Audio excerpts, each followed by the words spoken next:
3 months had passed since the day Kyle Porter lost his dream job, and life had settled into a quiet routine that felt nothing like what he had imagined for himself. He now worked as a cargo manifest translator for a small shipping company called Ortega Freight Services. The work was simple and boring and far beneath his qualifications, but it paid the bills and kept him busy.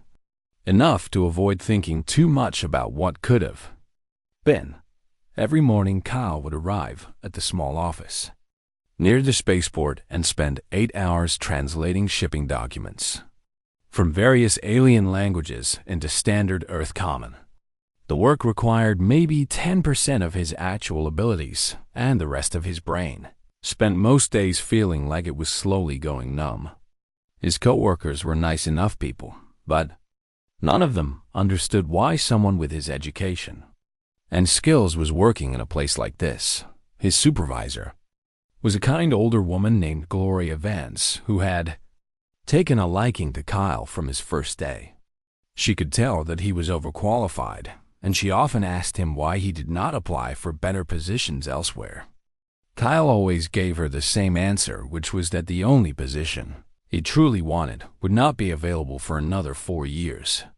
Gloria would shake her head and tell him that 4 years was a long time to waste, but she never pushed him harder than that. Kyle's family was supportive in their own way, even though he knew they worried about him. His mother called every week to check on him, and his father sent him articles about other translation jobs that he might find interesting. His younger sister Megan teased him about being too stubborn to move on, but she also told him she was proud of what he had done that day in the transit hub. The Karathi he saved had never contacted him again, and Kyle had not expected them to. He had helped a stranger because it was the right thing to do, not because he wanted something in return. The memory of that day still visited him, sometimes late at night when sleep would not come. He would lie in his small apartment and wonder what his life would look like now if he had made a different choice. Would he be wearing the elegant uniform of the Volanthi Diplomatic Corps? Would he be traveling between star systems and meeting important dignitaries from across the galaxy? Would he be happy? Kyle always pushed those thoughts away because dwelling on them served no purpose. He had made his choice, and he stood by it. A life was worth more than a career, no matter how much that career had meant to him. He would wait 4 years and try again, and in the meantime, he would translate cargo manifests and try not to let boredom eat away at his soul. Everything changed on an ordinary Tuesday afternoon when Kyle was eating lunch at his desk and reviewing a particularly tedious shipment of agricultural equipment bound for one of the colony worlds. His personal communication terminal made a soft chiming sound, indicating that he had received a message, and Kyle glanced at the screen, expecting to see a note from his mother or perhaps an advertisement for some product he did not need. What he saw, instead, made him choke on his sandwich.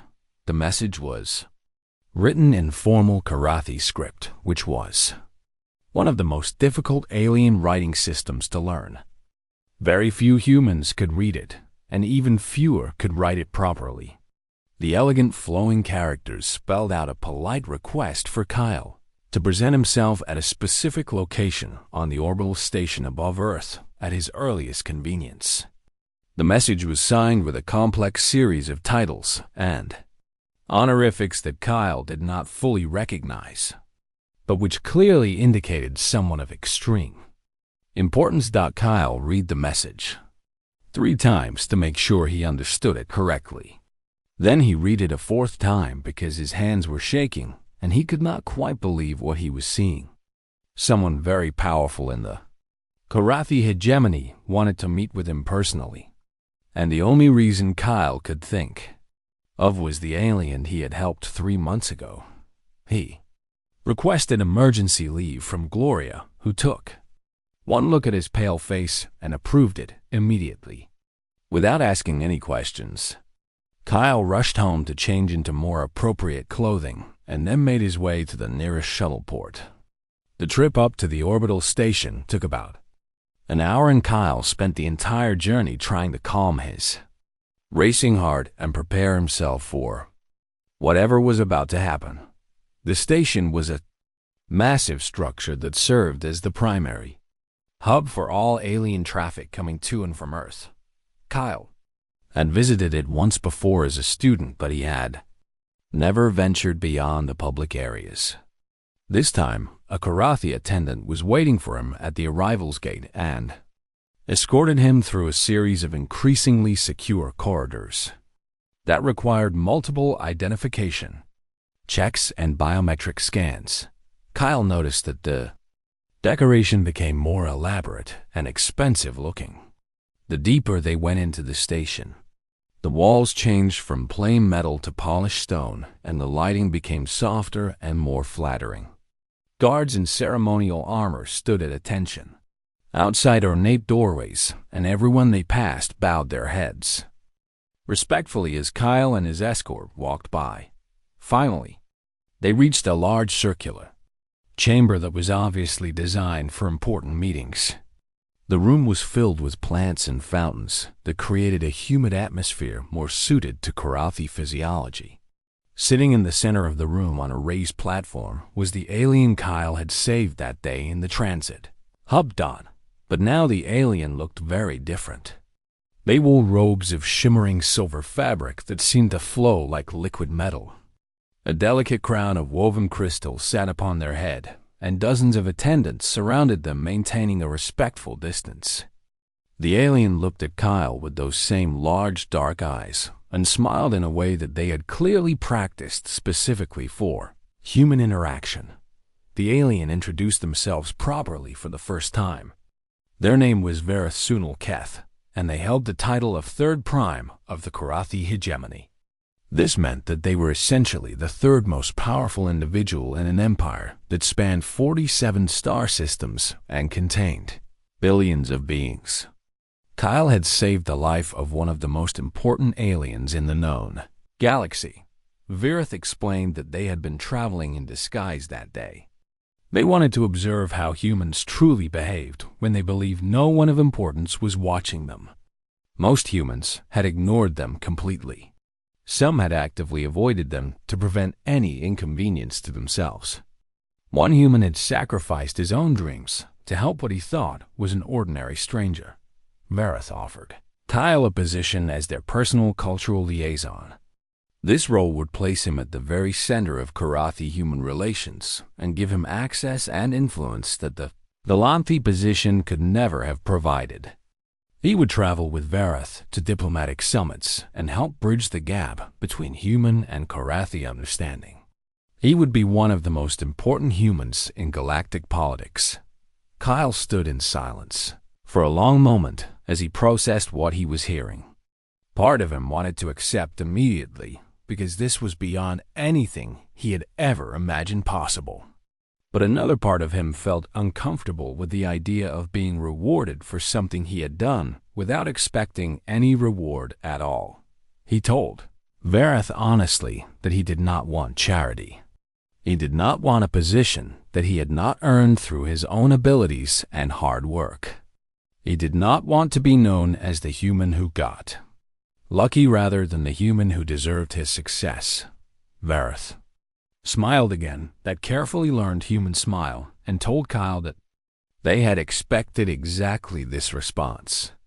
They suggested that Kyle prove himself first before accepting any permanent position. There would be a test, and if Kyle passed it, he would know that he had earned his place.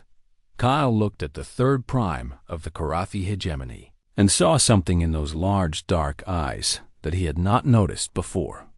It was respect, and it was genuine. Vareth was not offering him charity at all. They were offering him an opportunity to show the galaxy what humans were truly capable of when given the chance. Kyle accepted the test without knowing what it would involve.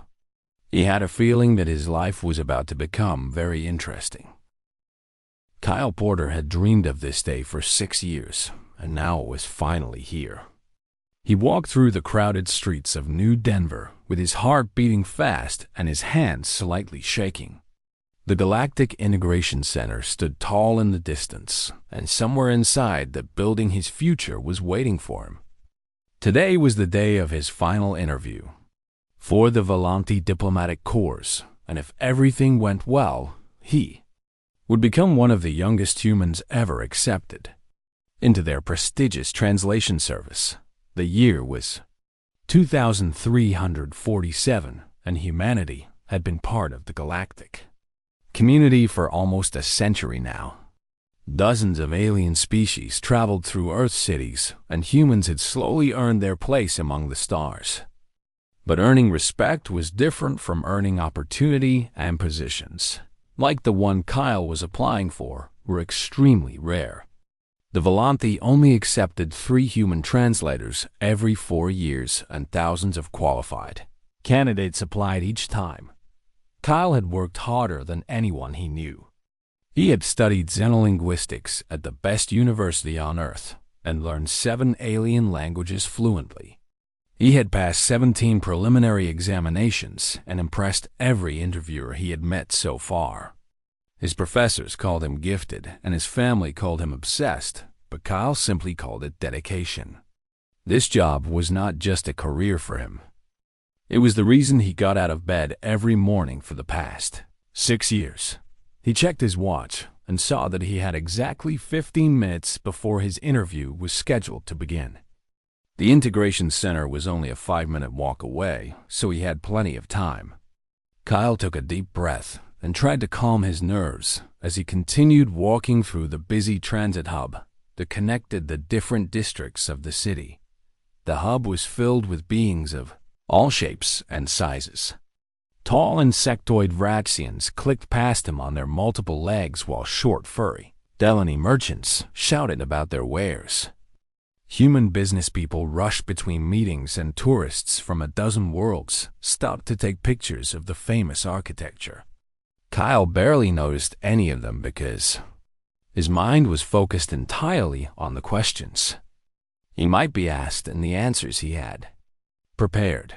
That focus shattered when he heard a strange sound coming from his left side. It was a weak gasping noise, like someone struggling to breathe, and Kyle turned his head to find the source near one of the large support pillars that held up the transit hub roof. He saw a tall, slender figure slumped against the metal surface. The being had pale blue skin and 4 thin arms that hung limply at their sides. Kyle recognized the species immediately as a Karathi, and he also recognized the signs of serious distress. The Karathi were a peaceful species known for their advanced technology and their fragile constitutions. They came from a low-gravity world with a thin atmosphere, and Earth's conditions were difficult for them, even with proper preparation. This particular Karathi was clearly in trouble, and their breathing was getting weaker by the second. Kyle looked around expecting to see someone rushing to help, but the crowd simply flowed around them, collapsed alien like water around a stone. Some people glanced over with mild concern before continuing on their way. Others actively avoided looking in that direction, as if pretending they had not seen anything.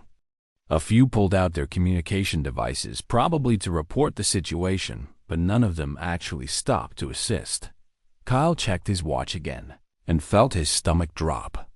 He now had 12 minutes before his interview, and the medical response teams in this district typically took at least 15 minutes to arrive. The Integration Center did not accept late candidates for any reason because the Volante considered punctuality a fundamental sign of respect. He stood frozen in place for a long moment as 2 different futures stretched out before him. In one future, he walked past the dying alien and arrived at his interview on time. He impressed the Volante representatives with his knowledge and dedication. He got the job he had dreamed about since he was 18 years old. He built a successful career and made his family proud and never looked back at this moment. In the other future, he stopped to help. Kyle did not remember making a conscious decision, but suddenly his feet were carrying him toward the collapsed Karathi. instead of toward the integration center. He knelt down beside the alien and spoke in their language, asking what was wrong and how he could help. The Karathi looked up at him, with large dark eyes filled with surprise and something that might have been gratitude.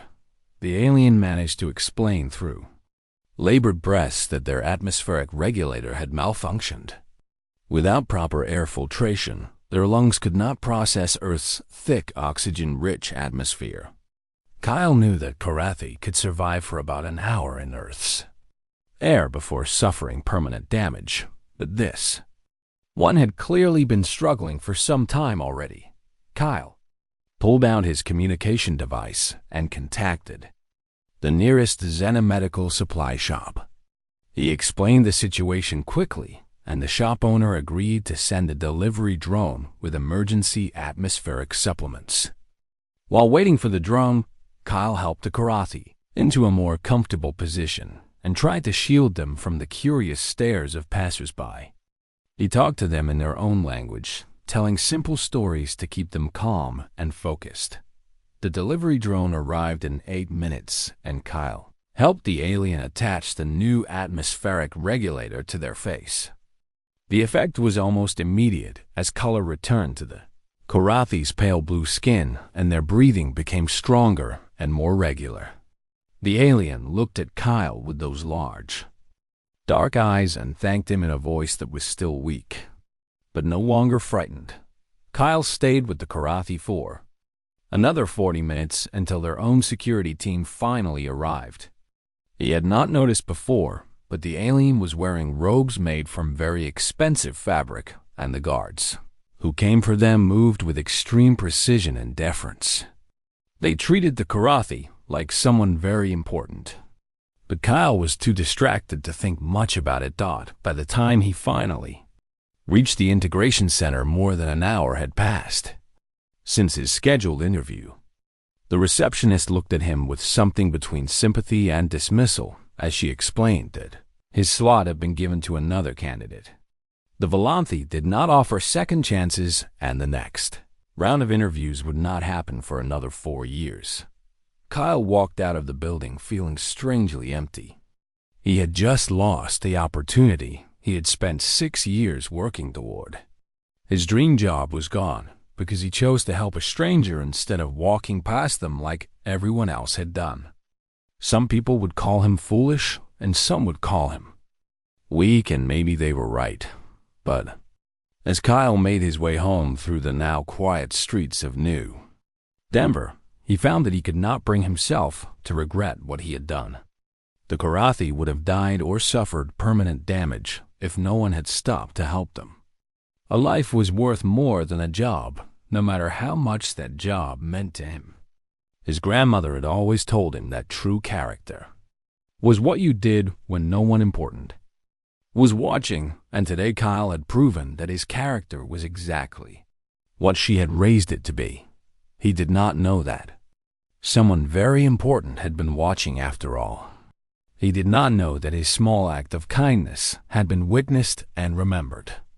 He did not know that the universe had a strange way of rewarding those who did the right thing. When it was hardest, Kyle Porter went home that night, believing his dream was over. He had no idea that it was only just beginning. The Karathi diplomatic vessel was called the Endless Patience, and Kyle thought the name was either deeply ironic or extremely appropriate, depending on how you looked at it.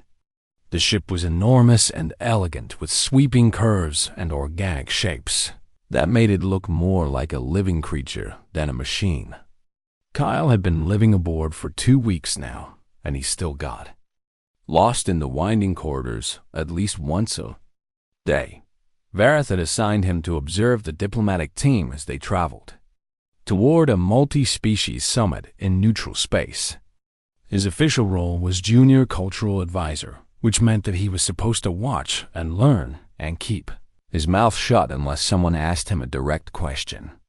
The Karathi were polite to him, but most of them clearly viewed humans as too young a species to participate meaningfully in galactic politics.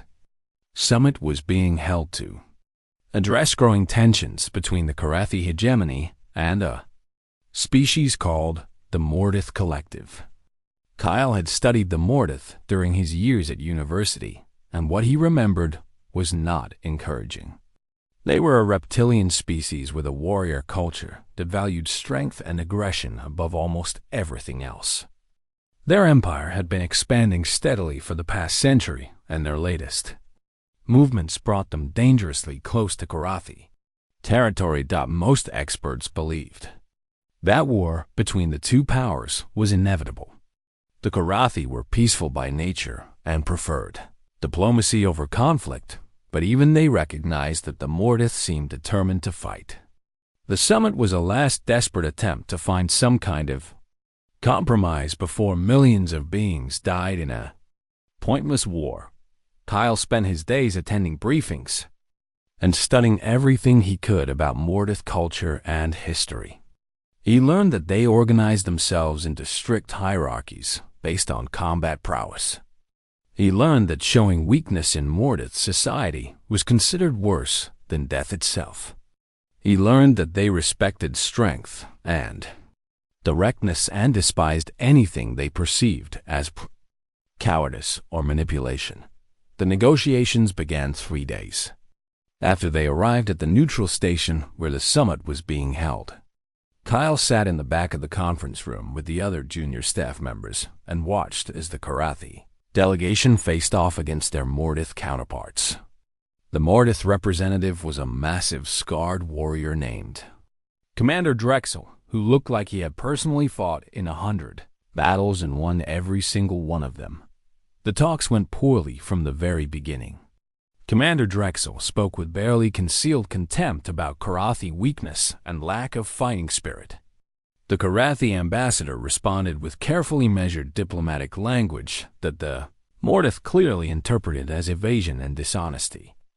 Neither side could find any common ground because they were speaking completely different languages even when using the same words. Kyle observed everything with careful attention, even though he knew he was not supposed to contribute anything. He noticed the way Commander Drexel's posture changed throughout the discussions. He noticed which topics made the Mordith warrior tense up, and which ones made him seem almost uncomfortable. He noticed something that he was fairly certain the Karathi diplomats had completely missed. Mordith were not actually interested in territory. Every time the Karathi mentioned their military positions or defensive capabilities, Commander Drexel seemed almost bored. But whenever the discussion touched on agricultural worlds or food production, the Mordith representative became visibly agitated. His scales would change color slightly, and his claws would dig into the table surface as if he was fighting to control some strong emotion. Kyle spent the next several days thinking about what he had observed. He researched Mordith agriculture and food systems, and what he found confirmed his suspicions. The Mordith homeworld had been experiencing ecological collapse for the past several decades. Their traditional food sources were dying off, and their population was slowly starving. The warrior caste that controlled their government had chosen to expand outward rather than admit weakness by asking for help. The Mordith were not fighting for glory or conquest. They were fighting for survival. But their culture made it impossible for them to simply ask other species for assistance, because that would be seen as shameful and weak. They would rather die in battle than beg for food like common animals. Kyle knew he should bring this information to Vareth and let the proper diplomats handle it. He knew that his instructions were to observe and learn and not interfere with matters far above his experience level. He knew that speaking out of turn could embarrass the Karathi delegation and damage human reputation throughout the galaxy. But he also knew that the negotiations were failing and that millions of beings would die if nothing changed. He knew that sometimes the right thing to do was not the same as the safe thing to do. He knew that he had not come all this way just to watch a preventable war happen from the back of a conference room during a break in the formal negotiations. Kyle made a decision that would either prove his worth or end his career before it truly began. He approached Commander Drexel directly while the Mortith warrior was standing alone near one of the observation windows, looking out at the stars with an expression that might have been sadness or exhaustion or both. Kyle spoke to the commander in fluent Mortith, which surprised the warrior enough that he did not immediately dismiss the young human. Kyle did not waste time with diplomatic pleasantries because he knew the Mortith would view that as insulting. Instead, he spoke directly and honestly about what he had observed. He told Commander Drexel that he understood why the Mortith were really fighting. He told him that there was no shame in wanting to feed your people and protect your children from starvation. He told him that humans had faced similar choices throughout their history and that the strongest leaders were often those who found ways to save their people without sacrificing their honor. Commander Drexel stared at Kyle for a long moment with an expression that was impossible to read. His scales shifted through several colors, and his massive clawed hands clenched into fists that could easily have crushed Kyle's skull. The young human stood his ground without flinching because he knew that backing down now would mean losing any chance of being heard. Then something unexpected happened. Commander Drexel laughed, thought it was a harsh barking sound that Kyle initially mistook for anger, but the look in the warrior's eyes told a different story. It was the look of someone who had been carrying a heavy burden for a very long time and had finally met someone who understood what that burden truly was. The commander told Kyle that he was either very brave or very foolish, and probably both. He told him that no Karathi had ever spoken to him with such directness and that he found it strangely refreshing. He told him that humans were an interesting species and perhaps not as weak as he had assumed. Then Commander Drexel agreed to a private conversation with Kyle outside the official negotiations. He wanted to hear more about what this bold young human had to say. Kyle walked away from that encounter knowing that he had just taken an enormous risk. The Karathi delegation would be alarmed that a junior staff member had approached the enemy representative without permission. There would be consequences for his actions, regardless of how the private meeting turned out. But as he made his way back to his quarters, Kyle noticed Verith watching him from across the corridor. The Third Prime's expression was unreadable, but there was something in those large, dark eyes that looked very much like approval. The private chamber on the neutral station was small and plain, with no decoration and no guards and no recording devices. Kyle sat across from Commander Drexel with nothing between them except a simple metal table and the weight of millions of lives, depending on what happened in the next hour. This was not how galactic diplomacy was supposed to work, but Kyle had given up on doing things the proper way. Commander Drexel studied Kyle with the intense focus of a predator sizing up potential prey. The Mortith warrior was easily 3 times Kyle's size, with scales that looked as hard as armor and teeth that could tear through bone like paper. Everything about him radiated danger and power and barely contained violence. But Kyle had seen something else behind those fierce yellow eyes during their brief conversation earlier. He had seen exhaustion and desperation and a kind of terrible sorrow that warriors were not supposed to feel. Kyle decided to speak first, because waiting for the Mortith to initiate conversation would be seen as weakness. He told Commander Drexel directly that he knew the truth about what was happening to the Mortith homeworld. He explained that he had researched their agricultural systems and discovered the ecological collapse that their government had been hiding from the rest of the galaxy. He laid out the facts without accusation or judgment because he understood that the commander already knew all of this and did not need a young human lecturing him about his own people's suffering. The chamber fell silent for a long moment after Kyle finished speaking. Commander Drexel's scales shifted through shades of dark green and brown, which Kyle had learned indicated deep thought and internal conflict. The warrior's claws scraped against the metal table surface, creating thin scratches in the hard material.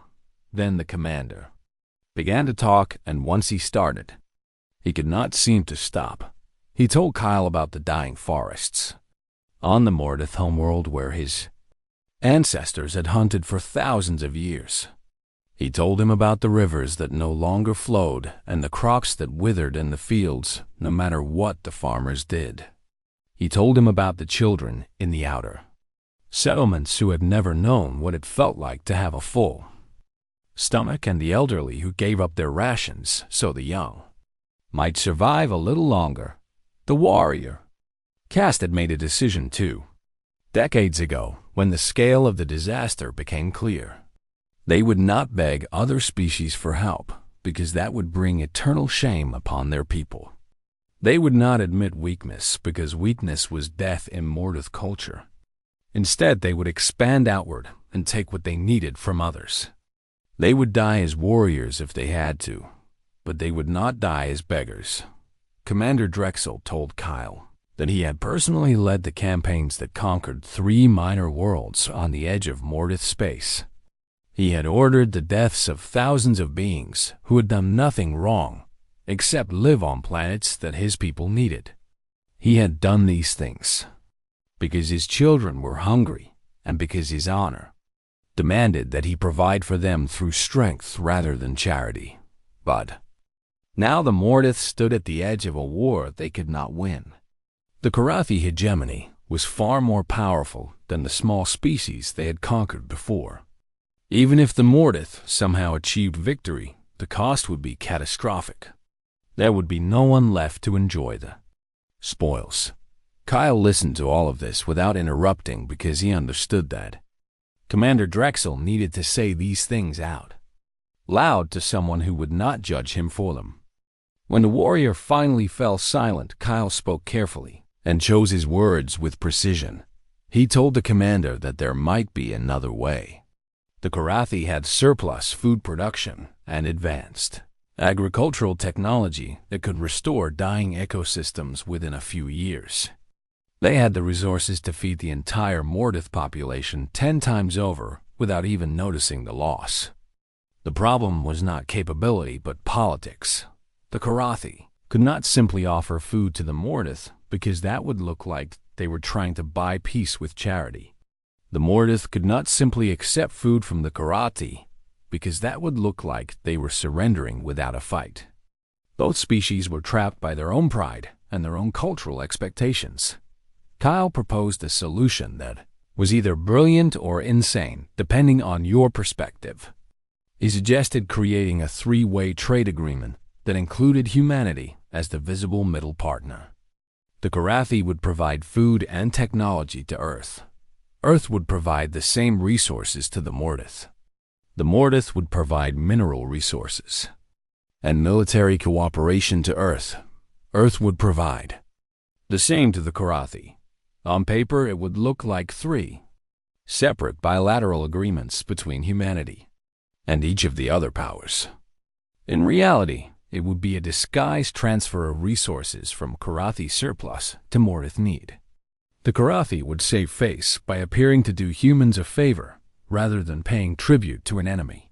The Mordith would save face by appearing to tolerate human involvement rather than accepting charity from a species they had threatened with war. Commander Drexel stared at Kyle for so long that the young human began to wonder if he had made a terrible mistake. Then the warrior's scales shifted to a bright golden color that Kyle had never seen before. The commander told Kyle that his plan was clever and devious and worthy of a Mordith strategist. He told him that humans were clearly not as simple as the galaxy believed them to be. He told him that he would present this proposal to the Mordith leadership, but only under one condition. Kyle asked what the condition was. Commander Drexel said that Kyle must personally guarantee human involvement in the agreement. He must stand before the Mordith Council and pledge that humanity would honor its commitments. He must put his own reputation and the reputation of his entire species on the line. Kyle understood what this meant. He was being asked to commit humanity to a major galactic political role that his people might not be ready for. He was a junior cultural advisor with no authority to make promises on behalf of the United Human Territories. If he agreed to this and things went wrong, he would be blamed for dragging humanity into a disaster. But if he refused, then the war would happen and millions would die, and the Mortith children would continue to starve. While their parents died fighting for food they could have simply asked for, Kyle told Commander Drexel that he would do it. He would stand before the Mortith Council and pledge humanity's involvement. He would take full responsibility for whatever happened next. The warrior studied Kyle's face for any sign of doubt or deception and apparently found none. Then Commander Drexel did something that surprised Kyle more than anything else that had happened during this strange journey. The Mortith warrior extended his massive clawed hand across the table in a gesture that Kyle recognized as the human custom of shaking hands. Somewhere along the way, the commander had learned how humans sealed important agreements. Kyle reached out and took the warrior's hand in his own. The scales were warm and rough against his skin, and the grip was firm but not crushing. Commander Drexel told Kyle that the Mortith had a concept called blood debt, which was an obligation that could never be fully repaid. If this plan worked, the Mortith would owe humanity such a debt, not because Kyle had given them food, but because he had given them a way to survive without sacrificing their honor. Kyle returned to Varath's chambers that evening and explained everything that had happened. He expected anger or disappointment, or at the very least serious concern about what he had done without authorization. Instead, the Third Prime listened to his entire account with an expression of quiet thoughtfulness. When Kyle finished, Varath simply nodded and told him that the Karate delegation would support his proposal. They would pretend to negotiate the details as if the idea had come from official channels rather than from a private conversation between a young human and a desperate warrior. Kyle asked Varath why they were willing to go along with this unconventional approach. Varath smiled that carefully learned human smile and told Kyle that sometimes the galaxy needed someone who did not know enough to understand that something was impossible. Sometimes it needed a young human who would walk up to a dangerous warrior and speak the truth because nobody had told him he was not allowed to. Kyle did not sleep at all that night. He lay in his quarters on the endless patience and stared at the ceiling and wondered if he had just saved millions of lives or started an even bigger disaster. Only time would tell which future he had chosen. 6 months had passed since that private meeting on the neutral station, and Kyle Porter stood in the grand ceremonial hall of the Karathi capital world, watching history unfold before his eyes. The signing ceremony for the tripartite compact was about to begin, and representatives from 3 different species had gathered to witness the moment that would change the galaxy forever. Hall was enormous, with ceilings so high that clouds actually formed near the top during certain weather conditions. Thousands of dignitaries filled the viewing galleries, while billions more watched through broadcast feeds across hundreds of worlds. Karathi officials in their flowing silver robes stood beside Mortith, warriors in ceremonial armor, and human delegates in formal diplomatic attire. 6 months ago, these 3 groups had been on the edge of a devastating war. Today, they were about to become partners. Kyle stood near the front of the human delegation, wearing a simple dark suit that felt inadequate compared to the elaborate clothing of the alien representatives around him. He was no longer a junior cultural advisor with no authority or standing. His official title was now Human Cultural Liaison to the Karathi hegemony, and the weight of that position still felt strange on his shoulders. The agreement they were about to sign was exactly what Kyle had proposed during that desperate conversation with Commander Drexel.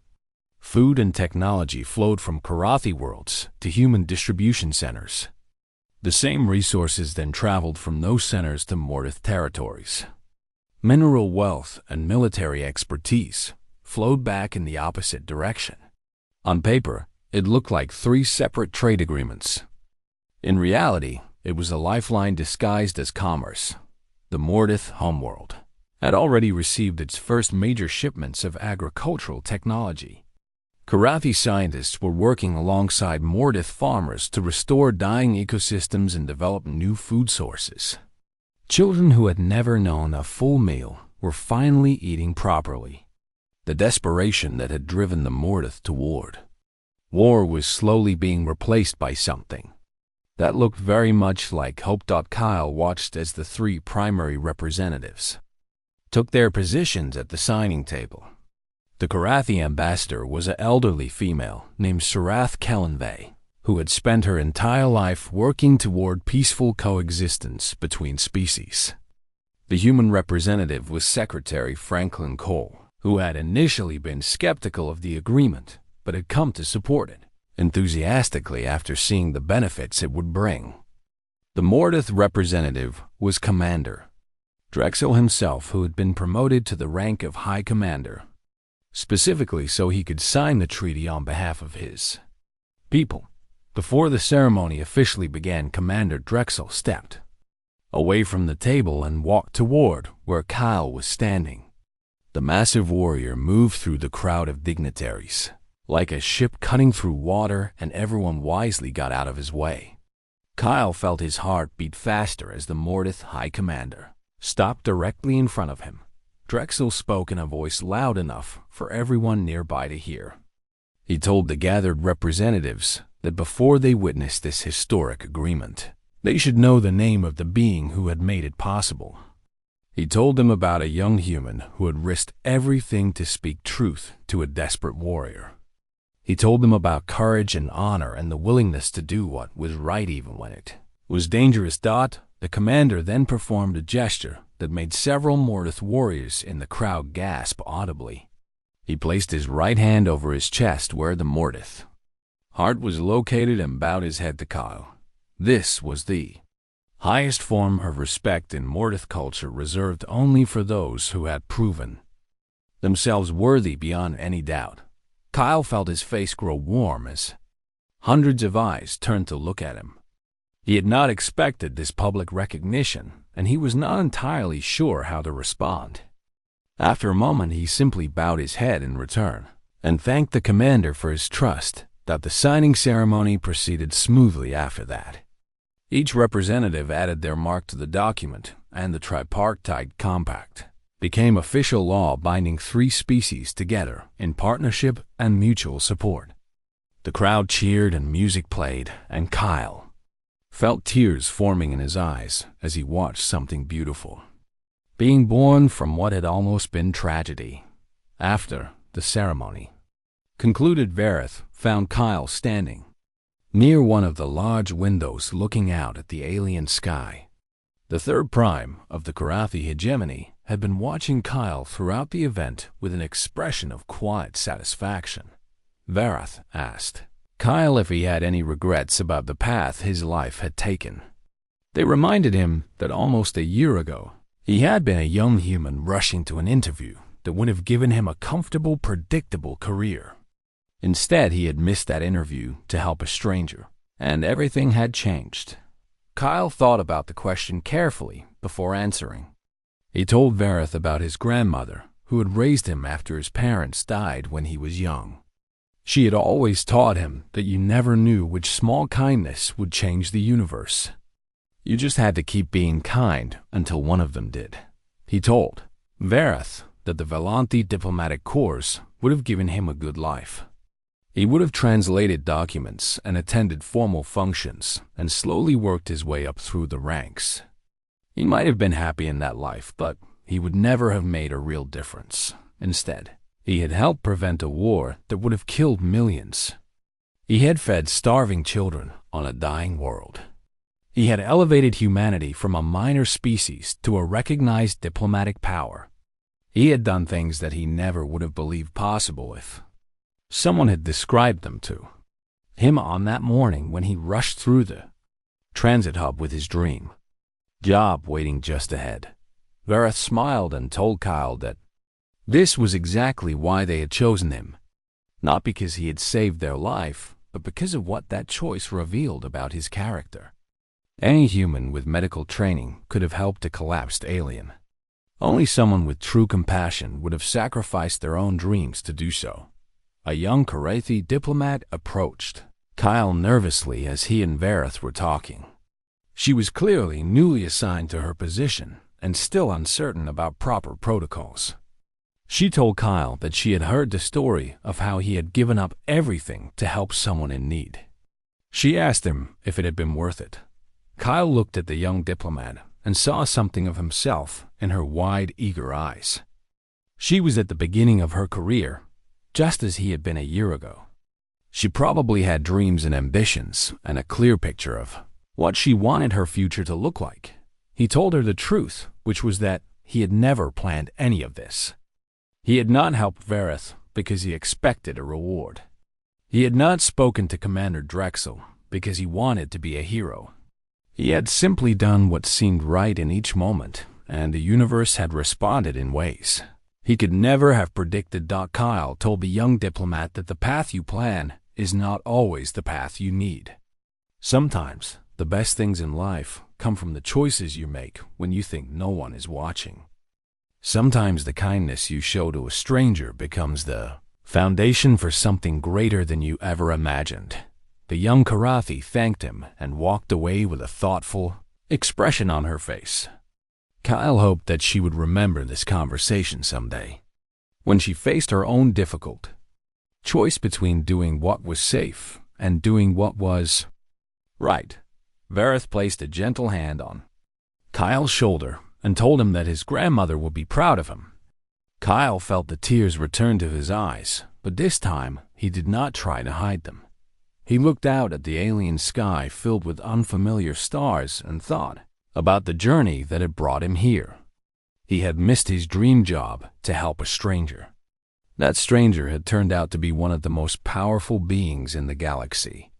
That connection had led him to prevent a war and save countless lives and change the course of history, all because he had stopped to help when everyone else walked by. Kyle Porter smiled and turned back toward the celebration where representatives of 3 species were learning to trust each other for the first time.